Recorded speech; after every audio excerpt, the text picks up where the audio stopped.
friends and family, it's your girl, Life with the Roberts. I want to tell you guys thank you for commenting, thank you for liking, and thank you for subscribing. Remember, God's time is the best. Thank you. Hi guys, it's your girl, Life with the Roberts. I want to tell you thank you for commenting, thank you for liking, and thank you for subscribing. So I want to say thanks to all my new and old subscribers. We are almost at 500. I really do appreciate everyone. I appreciate all your comments, all your questions. I want to say thank you to everyone. So let's keep it up. Okay, so the reason I'm here today is because I have this topic that I wanted for us to talk about. And the topic is, what do it take to build or manage a property back home? What do it really takes when you hear about that? Because I came out with some different things that I've experienced, me and my husband, why it can be managing a property back there or even building. Sometimes it can even be a business.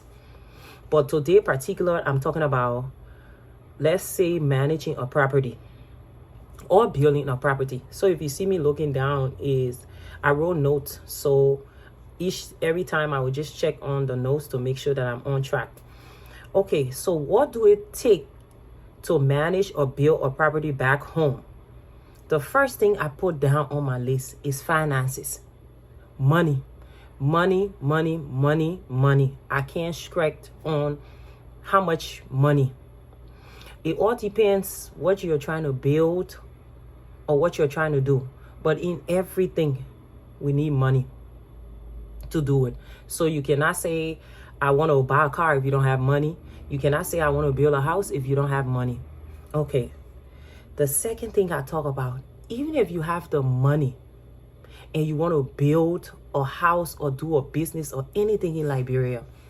I'm talking about Liberia because that's where I'm from and that's where we're doing our project. Another thing that comes to my mind, it comes with number 2 on the list, stressed. And when I say stressed, it's like a whole load on your shoulders. A lot of stress comes with it. A lot of stress. Even though you have the money, you might have the money for the material or to pay your workers, but there is still a lot of stress. The third thing that comes to my mind is frustration. When you're building back home, you get frustrated a whole lot of times. Sometimes you want to quit. What causes frustration? Let's say, for example, I might contact you to do a project for me. And you say, okay, it's going to take 2 days, 3 days, or a week or so. And here comes the time and the project is not done.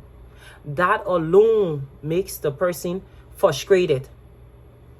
Then you start to think, okay, well, maybe if I was on site or on ground, it'll be different. But then because you're not there, you get frustrated most of the time. Okay. Another thing that happens is anger. You get angry most of the time.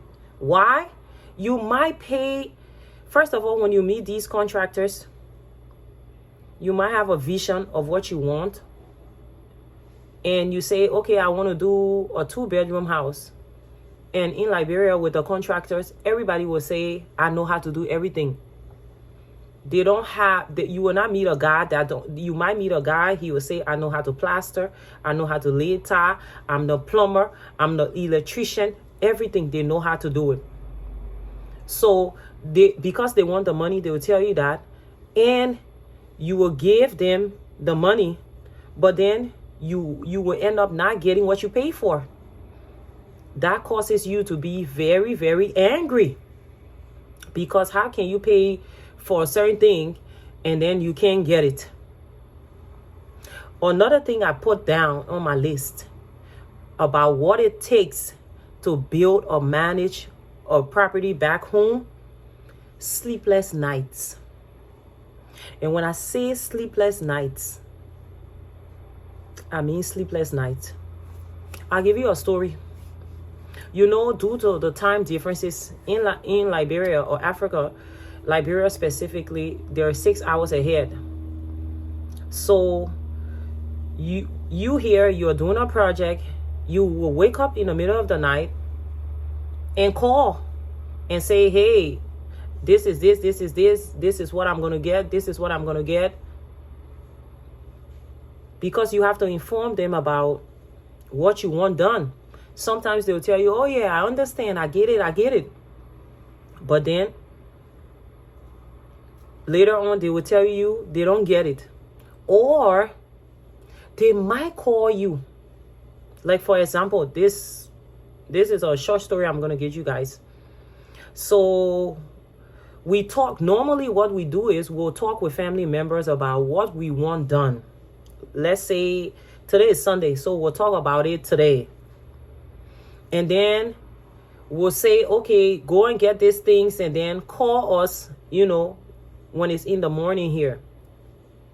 So this individual, we talked to the family member, we made our plans. He was supposed to go and, do what he's supposed to do. Of course, he did go there and do what he's supposed to do.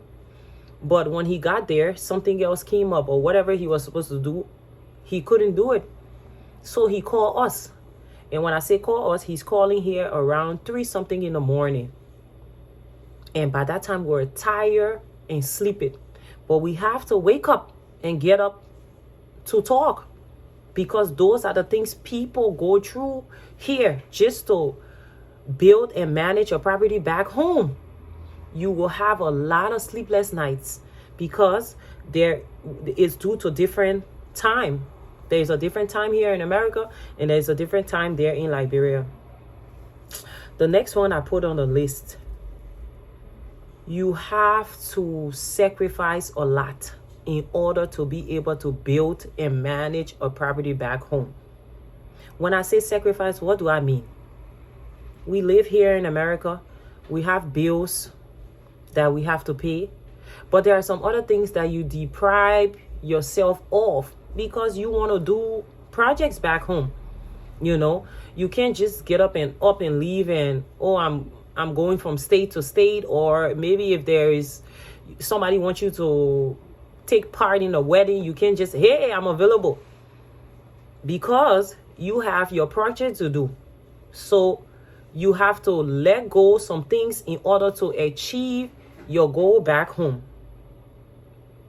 So that causes you to sacrifice a lot in order for that project to get done. Another thing I put on the list is, you guys know, when you're here and doing projects back home, sometimes, and I mean for people that know us, me and my husband, or families and friends that were around, we're always talking about Liberia, or projects. And sometimes some people get intimidated by, oh, they're always building or talking about projects back home. So sometimes you get that criticism from friends and family here too, that every time I'm around them, it's always about Liberia, or I'm building. That's another thing that you encounter from people here with you. So I just wanted to bring these few points to you guys about our personal experience about what it takes to manage and build a property back home. So when you watch this video, let me know your experience too. What do you think it really takes? Because for me, the number one thing I had there were finances, which is money. The second thing I had was frustration. You get frustrated. Frustration comes with stress, and it also comes with anger. The fifth thing I had was sleepless nights. Because you can't get your full night's sleep because you have to wake up and yell at a contractor or yell at somebody that you asked to do something. The 6 things I had, there was sacrifice. You have to sacrifice a lot. If you're here in the diaspora and you want to do a project back home, you have to make sacrifices. There is nothing easy. And the last thing was the criticism you get from people here too. Oh, you guys are always, I have to build a building property back home that you don't go to. And friendly speaking, I don't think anybody want to build something that they don't want to go to. Everybody have different plans and dreams. Some people might say, hey, I'll go there to retire. Some people might say, oh, maybe when my kids grow. Everybody have their own individual reasons. So today, I just wanted to bring these things to you guys. Those are my ideas. So free to share your thoughts and idea too. Let me know, what do you think it takes to really build or manage a property back home? I want to tell you guys, thanks for watching. Thanks for commenting. Thanks for liking. Remember, God time is the best, and have a blessed day. Bye.